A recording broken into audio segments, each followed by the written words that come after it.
kata ko Sagun Madan Bada telo 23 Januari Neताजी Subhash Chandra बोसुआ जन्मदिन तो ट्रेनिंगnya drawing competition না সাবজেক্ট যেমন খুশি ako সময় 1 ঘন্টা 15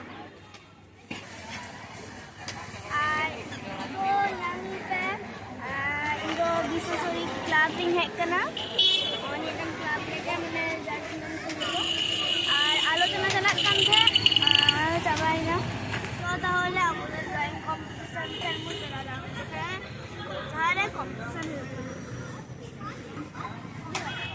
নিচে নিয়ে গেলেন এবং নিশ্চিন্ত জায়গায় প্রবেশ করলেন। অর্থাৎ মৃত্যুর যে ভয়, সে ভয়টা কেটে গেল।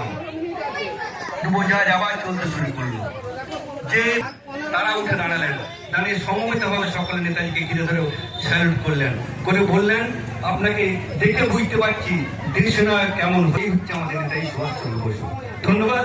আমাদের শেষ বক্তা উপস্থিত আছেন আমাদের শিক্ষক শান্তনু দে এবং তিনি জেলা পরিষদের সদস্য।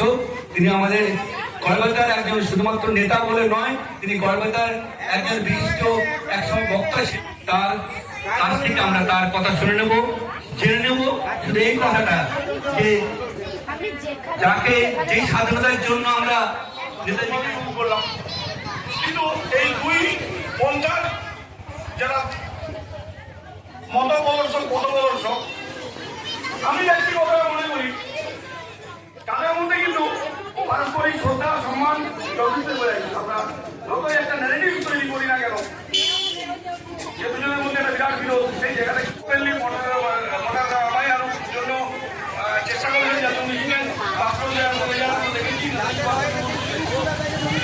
পুলিশ স্টেটমেন্ট দিয়েছেন মহাত্মা গান্ধীকে, বলা যায় আমার বলা যায়, কিন্তু এগুলো মাথায় রেখেও বলছে দুজনের মধ্যে পারস্পরিক শ্রদ্ধা সম্মান যথেষ্ট পরিমাণে সুভাষচন্দ্র বসু সমস্ত সংগ্রামের মাধ্যমে ইংরেজিকে ওঠানোর জন্য একদম মরিয়া হয়ে নামলেন। সেই সময় নেতাজি মহাত্মা গান্ধী জেল থাকা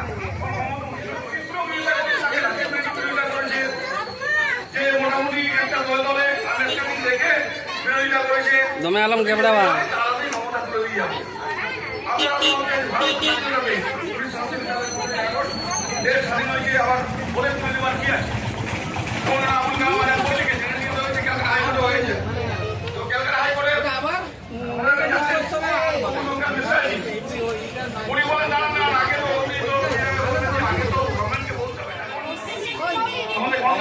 জনমত একটা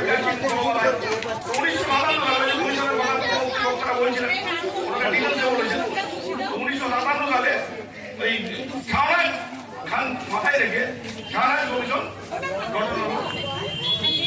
তার মধ্যে বহুই শাহরাজ খান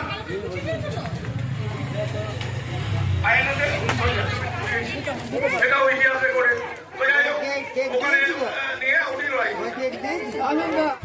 ওরা কথাই বলছি, আমরা ইতিহাসেই করেছি। স্ট্যালিনের সঙ্গে জওয়াহরলালের সম্পর্কটা কেমন ছিল আমরা জানি। স্ট্যালিন জওয়াহরলাল সম্বন্ধে ওপেন স্টেটমেন্ট দিয়েছিলেন। কোনো জওয়াহরলাল বেবি সাহেবের অনেক ইতিহাস শব্দ দুঃখ পাওয়ার কিছু নেই। উনি বলেছিলেন জওয়াহরলালকে একটা পলিটিক্যাল পার্সন।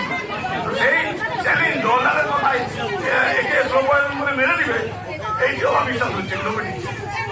তৃতীয় বেড়ালকে একটা গুমনামি বাবা আগে উনি হয়তো সুভাষচন্দ্র বসু। যাই হোক, তার সম্বন্ধেও কোনো তথ্য প্রমাণ জানালো না।